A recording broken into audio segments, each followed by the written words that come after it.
विश्व में विकास की धुरी बन रहा भारत अब विश्व की तीसरी सबसे बड़ी अर्थव्यवस्था ही नहीं बन रहा, अपितु G20 की सर्वोच्च सफल आयोजन करने के पश्चात अब भारत ने ऐसा सर्जिकल स्ट्राइक किया है जिससे चीन हुआ धुआं धुआं।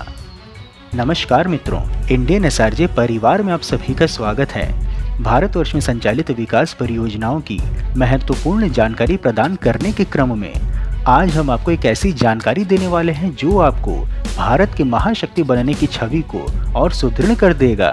बताएंगे कि कैसे भारत ने किया ऐसा सर्जिकल स्ट्राइक कि चीन हुआ धुआं धुआं, तथा न्योमा एयरबेस प्रोजेक्ट के बारे में हम आपको विस्तार से बताएंगे ताकि आप इसके महत्व और प्रभाव को अच्छे से समझ सकें। तो मित्रों, संपूर्ण जानकारी पाने के लिए वीडियो को अंत तक अवश्य देखें।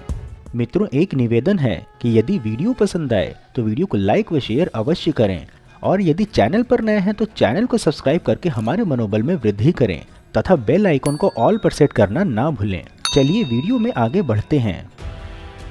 भारत के रक्षा मंत्री राजनाथ सिंह ने 2491 करोड़ रुपए की 90 परियोजनाओं का उद्घाटन किया है। राजनाथ सिंह ने सांबा में 422.9 मीटर लंबे देवक ब्रिज का उद्घाटन किया और यहीं से वे 89 प्रोजेक्ट्स का वीडियो कॉन्फ्रेंसिंग के माध्यम से शिलान्यास किया है। इनमें सबसे महत्वपूर्ण 13,000 फीट की ऊंचाई पर बनने वाला न्योमा एयरफील्ड भी सम्मिलित है।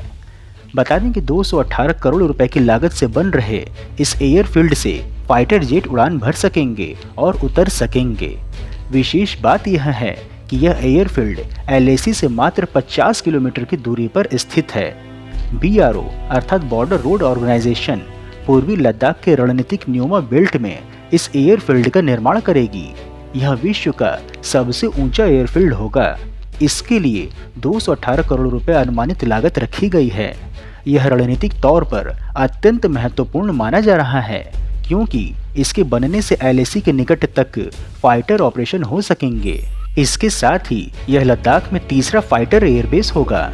इससे पहले लेह और थोइस में एयरबेस हैं। बता दें कि सीमा पर आधारभूत संरचना को लगातार सुदृढ़ कर रहे भारत ने 12 सितंबर को एक और कीर्तिमान स्थापित किया है।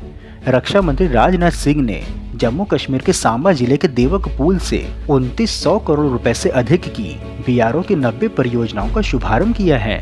इन परियोजनाओं में से 11 जम्मू कश्मीर में, 26 लद्दाख में, 36 अरुणाचल प्रदेश में, 5 मिजोरम में, 3 हिमाचल प्रदेश में, 2 सिक्किम, उत्तराखंड और पश्चिम बंगाल में और 1 नागालैंड, राजस्थान में बनाई गई हैं।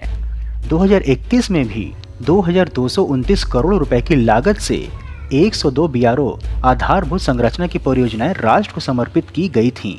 हम में से अधिकांश भारतीयों को 2020 में चीन के साथ गलवान घाटी में हुआ गतिरोध तो स्मरण ही होगा।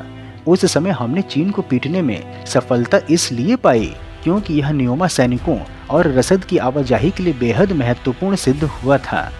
वर्तमान समय में यह ALG अर्थात उन्नत लैंडिंग ग्राउंड है और इसका रनवे मिट्टी से बना हुआ है, अर्थात यह कि इस पर केवल विशेष मालवाहक विमान अथवा हेलीकॉप्टर ही उतारे जा सकते हैं। इसलिए अभी इस पर चिनूक हेलीकॉप्टर और C-130J विमान उतारे जा रहे हैं।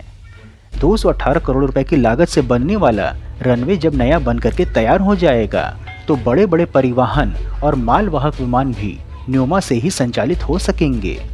इससे भारतीय सेना को बड़ा रणनीतिक लाभ होगा और उनका मनोबल भी बढ़ेगा। इस वर्ष के अंत तक ही इसके तैयार हो जाने की आशा है। 13,000 फुट की ऊंचाई वाला न्योमा बेल्ट 1962 में चीन के साथ युद्ध के पश्चात से बंद था, परंतु 2010 में यह पुनः आरंभ हुआ था जब देश में अटल जी की सरकार थी। भारत को पता है कि चीन अपनी कारस्तानी से बाज नहीं आएगा और न्योमा किसी भी गतिरोध की स्थिति में महत्वपूर्ण सिद्ध हो सकता है। इसलिए भारत तेजी से इसका विकास कर रहा है। इतनी ऊंचाई पर होने के कारण यहाँ से ही सीमा पार चीन क्या कर रहा है उस पर भी नजर रखी जा सकती है। इससे लद्दाख में इंफ्रास्ट्रक्चर को भी मजबूती और नया आयाम मिलेगा। भारतीय एयरफोर्स की क्षमता भी बढ़ेगी। बता दें कि हमारा देश लगातार अपने सीमावर्ती क्षेत्रों में इंफ्रास्ट्रक्चर का विकास कर रहा है। ऐसे में यह दूर की कौड़ी नहीं लगती कि आने वाले 2-3 वर्षों में भारत यदि चीन को पछाड़ नहीं तो इंफ्रास्ट्रक्चर के मामले में उसके बराबर सीमाई क्षेत्रों में तो आ ही जाएगा। चीन की हरकतों को देखते हुए विशेष तौर पर उससे लगी हुई सीमावर्ती क्षेत्रों में भारत इंफ्रास्ट्रक्चर दिन दूनी रात चौगनी गति से बढ़ा और विकसित कर रहा है। न्योमा एयरबेस चीन की नजरों से दूर परंतु विश्व का सबसे ऊंचा हवाई क्षेत्र भी होगा। चीन से सटे होने के कारण से इस एयरबेस का रणनीतिक, सामरिक और राजनीतिक महत्व भी है।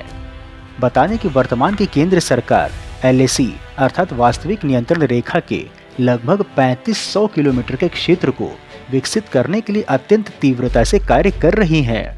पिछले 2-3 वर्षों में ही लगभग 300 परियोजनाएं पूरी हो चुकी हैं, जिनकी लागत 11,000 करोड़ रुपए से अधिक की है।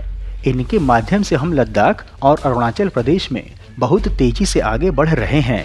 पहले हम LAC के इतने निकट नहीं थे, परंतु पिछले 3 वर्षों में ही हमने अपनी गति बढ़ा रखी है। इससे हमें अधिकांश अग्रिम चौकियों के आखिरी छोर तक कनेक्टिविटी मिलेगी और चीन हो या पाकिस्तान, उनके दुस्साहस को मुंहतोड़ जवाब भी हम दे सकेंगे। यही नहीं, लद्दाख में वास्तविक नियंत्रण रेखा पर निगरानी और सुरक्षा के लिए न्योमा एयरफील्ड अत्यंत महत्वपूर्ण माना जा रहा है। इस नए एयरफील्ड से लद्दाख में निगरानी बढ़ाने के लिए लड़ाकू विमान, नए रडार और उन्नत ड्रोन संचालित हो सकेंगे। इस एयरबेस को तैयार करना लगातार आक्रामक हो रहे चीन के खिलाफ आक्रामक क्षमताओं को बढ़ाने की योजना का हिस्सा है। हालांकि वर्ष 2020 के पश्चात उस जैसी कोई झड़प नहीं हुई है, परंतु तनाव बढ़ने के 3 वर्ष पश्चात से दोनों देशों की ओर से बड़ी संख्या में तैनाती की गई है। इसके अतिरिक्त अरुणाचल प्रदेश में बालीपारा 4 द्वार तवांग रोड पर 500 मीटर लंबी नेचीफू सुरंग का निर्माण भी होगा। निर्माणाधीन सेला सुरंग के साथ यह सुरंग रणनीतिक तवांग क्षेत्र को हर मौसम में कनेक्टिविटी प्रदान करेगी और क्षेत्र में तैनात सशस्त्र बलों और तवांग आने वाले पर्यटकों दोनों के लिए लाभकारी सिद्ध होगा। यही नहीं, पश्चिम बंगाल में पुनर्निर्मित बागडोगरा और बैरकपुर एयरफील्ड का भी इसी के साथ उद्घाटन किया गया। इन हवाई क्षेत्रों का BRO द्वारा 529 करोड़ रुपए की लागत से सफलतापूर्वक पुनर्निर्माण किया गया है। ये हवाई क्षेत्र न केवल उत्तरी सीमाओं पर भारतीय सेना का रक्षात्मक और आक्रामक वास्तुकला में सुधार करेंगे, अपितु क्षेत्र में वाणिज्यिक उड़ान संचालन की सुविधा भी प्रदान करेंगे। BRO देश के विकास में महत्वपूर्ण भूमिका निभा रहा है।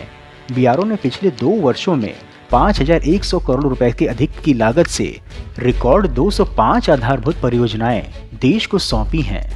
मित्रों, इस प्रकार से उत्कृष्ट वीडियो बनाने का एकमात्र हमारा उद्देश्य है कि देश में हो रहे विकास कार्यों की जानकारी आप तक सही स्वरूप में पहुंचे, क्योंकि देश और धर्म को बदनाम करने वाले अपनी मंशा को फलीभूत करने में लगे हुए हैं और इसके लिए उन्हें वेस्टर्न मीडिया व लेफ्टिस्ट के साथ एंटी भारत वालों का सहयोग भी हर प्रकार से मिल रहा है। परंतु हम यह सभी कार्य केवल और केवल अपने दम पर स्वेच्छा से कर रहे हैं, इसलिए आपका सहयोग व समर्थन अत्यंत आवश्यक है। मित्रों, यदि वीडियो में दी हुई न्योमा एयरबेस परियोजना की जानकारी आपको पसंद आई हो तो वीडियो को लाइक कर कमेंट बॉक्स में हर हर महादेव अवश्य लिखें एवं यदि कोई सुझाव हो तो वह भी बताएं। इसके अतिरिक्त यदि आप नए दर्शक हैं अथवा अभी तक आपने चैनल सब्सक्राइब नहीं किया है तो हमारे मनोबल में वृद्धि करने के लिए चैनल को सब्सक्राइब अवश्य करें तथा हमारे परिवार में सम्मिलित होने के लिए चैनल के डिस्क्रिप्शन व वीडियो के पिंड कमेंट में उपलब्ध लिंक के माध्यम से इंस्टाग्राम, ट्विटर व व्हाट्सएप आदि में जुड़े भी। फिर मिलेंगे हम नई वीडियो में नई जानकारी के साथ। तब तक के लिए जय हिंद, हर हर महादेव।